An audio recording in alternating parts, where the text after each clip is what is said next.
So there's a difference between managing people and truly leading them, right? I didn't really get that early in my career, in my business career, my construction business. If you've ever felt like your crew needs constant supervision or they just don't get it, it's going to completely shift how you show up as a leader and help you build the business, the kind of team that performs whether you're there or not. So like what I talk about a lot, how you can have a construction business that runs on autopilot, right?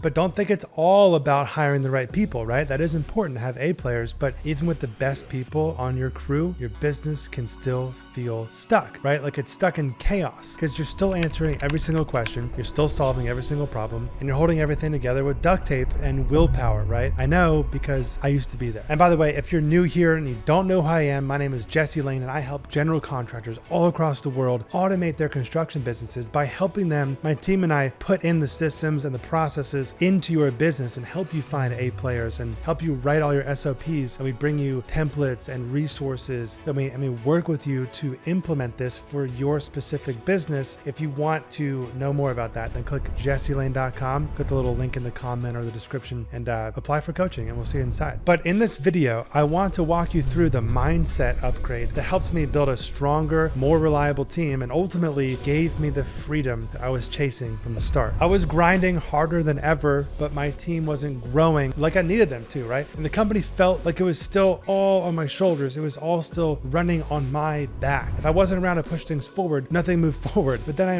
realized that being a good boss and being a strong leader aren't really the same thing. Part 1, the truth about building a strong team. When most contractors think about leadership, right? They think about managing people, keeping jobs on schedule, making sure the crew shows up on time, it doesn't screw things up, and holding people accountable. But if you're doing all that and you still feel like you're constantly micromanaging or putting out fires, the issue might not be your team, it might be how you're leading them, right? Here's what I mean. So for a long time, I thought my job as the owner was to make sure everyone executed perfectly, right? So I'd jump into the details, double check everything, and solve every problem myself. But the more I did that, I realized the more dependent that my team became on me, right? Every question went through me. And it was a lot to manage, especially when your org chart looks like a circle with you in the middle and everything just points to you. It's not the way to properly build a business, right? Every problem landed on my desk. Every decision required my approval. It didn't matter how smart or capable my team was because I hadn't created the conditions for them to lead. I had built a team that relied on me instead of a team that could run without me. And here's the kicker. It was my fault because the way I was leading made it impossible for them to take ownership, right? For a long time, I thought the problem was my crew. I assumed that I didn't hire the right people, right? I thought it was my employees, right? Maybe they didn't care enough. Maybe they didn't have the skills, right? Maybe they just weren't capable. Maybe I needed to train them harder or micromanage them more. I wasn't really sure. But after going through a few hiring rounds, right, and kind of burning people out and still running into the same issues, I finally realized something very uncomfortable. The problem wasn't my team. The problem was me. Here's what I mean. I was still operating like the most capable guy on the job site or in the business or in estimating or project management or whatever, instead of the actual leader of the company. I was jumping in to solve problems instead of empowering my team to solve them themselves. I was doing everyone else's thinking for them, then wondering why no one took initiative or ownership over these results. So the truth is, most contractors don't want to admit if your team always needs you, it's not a team problem, it's a leadership problem. I had created a system where I was the bottleneck for every single decision, every next step, and every fire that popped up came back to Jesse. And that's when it hit me. I didn't need better workers, I needed better leaders, which meant I needed to become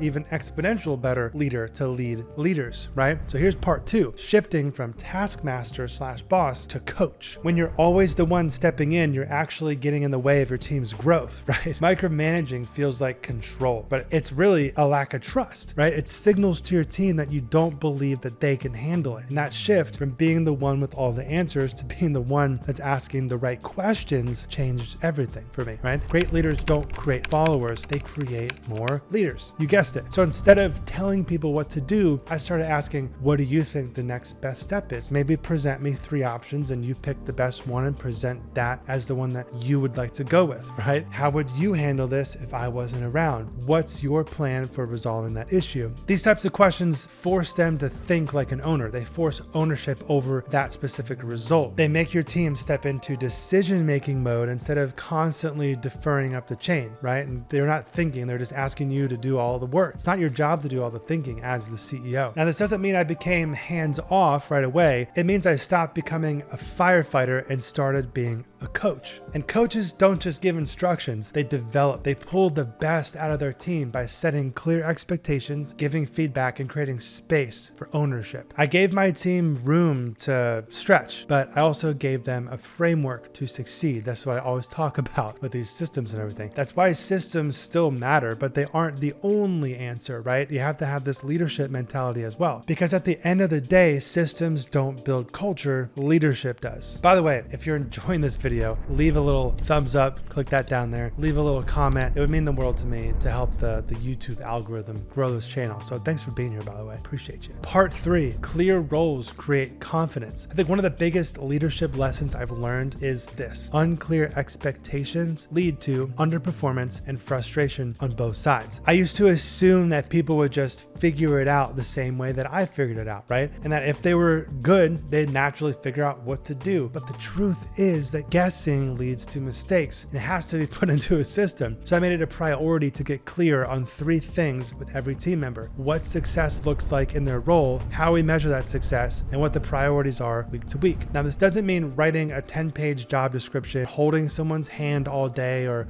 like every little move that they do written out, but it just means having a system where roles are clearly defined and outcomes are tracked. And it also explains how to do something in a basic way. And now, this accountability is actually one reason that I developed the scorecards feature inside of the employee handbook in Structure, because instead of chasing people down, they just know every single week on Friday or whatever day you pick, they input the scorecard results, and you can get an alert and you can go and see a table with all the different scorecard results to see if it's green or red, if it's off track or on track, and you'll know where everything's at. If you want to check out Structure Software completely for free, you can try it as long as you want for free. Just go to structure.com and click the Get Started for Free button and check it out. So this type of clarity builds confidence, and confidence builds culture. And when people know what's expected, they stop second guessing things and they start showing up with ownership and energy, right? If your team is underperforming, then start asking yourself, have I been clear about what I want from them, right? Because if you're frustrated with someone and they don't even know if they're off track, then that's not leadership, that's avoidance, right? And for any leader out there who's afraid of setting clear expectations because you don't want to be too harsh, I'll tell you this: clarity for your team is not control, it's actually freedom. When your team knows the rules of the game, they're confident to play the game. Here's part number 4, building a culture of ownership. Once I stopped trying to be the boss of everything, something amazing happened. People started stepping up to the plate. They didn't just do what they were told, they took responsibility for the results. But that shift didn't happen overnight, right? I had to create the conditions for ownership to take root. And here's what that looked like. I stopped solving every single problem. This one was tough for me, but every time I jumped in to fix something, I robbed someone else of the chance to grow. And that's what you need to realize, because each problem is a chance for them to grow as a leader. And at that point, when someone came to me with a question, I would say, well, what do you think we should do? Most of the time, they already have the answer. They just need the permission to act on it, right? And then share the why. When people understand why a decision is being made, they start thinking like owners. If you want your crew to take quality seriously, don't just say,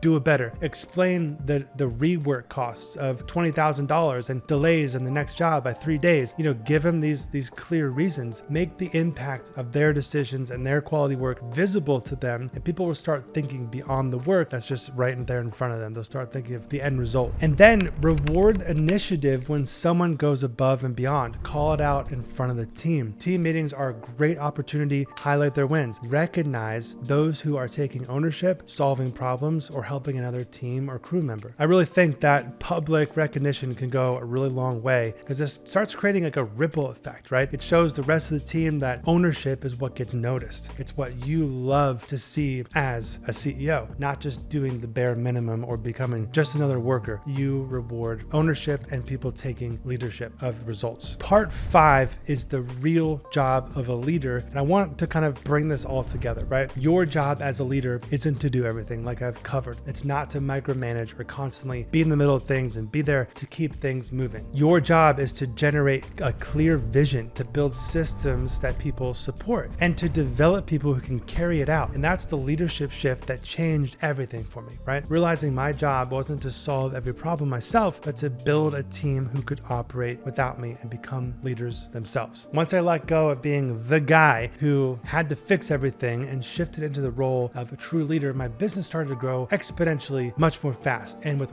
way less stress for me. I was no longer stuck on job sites putting out fires. I was spending my time thinking ahead, developing our sales strategy or improving our systems or doing some marketing, right? That shift didn't just help me build a better team, it helps me build a better life. And that's what I want for you, a scalable business that runs without you at the center. Remember, you in the middle and everything points to you. You want it to be you supporting a team, a leadership layer, and they support the rest of the team, and everyone can help lead each other, like as it goes down. So if you've been stuck in the weeds, answering every call, solving every problem, constantly feeling like you're the bottleneck, this is your wake-up call. You don't need to do more, you need to just lead differently. So if you enjoyed this video, leave a like, and if you want to check out Structure Software, go to structure.com. If you want to check out our coaching program, go to jesselane.com. Choice is up to you. Looking forward to seeing you in another YouTube video. Peace.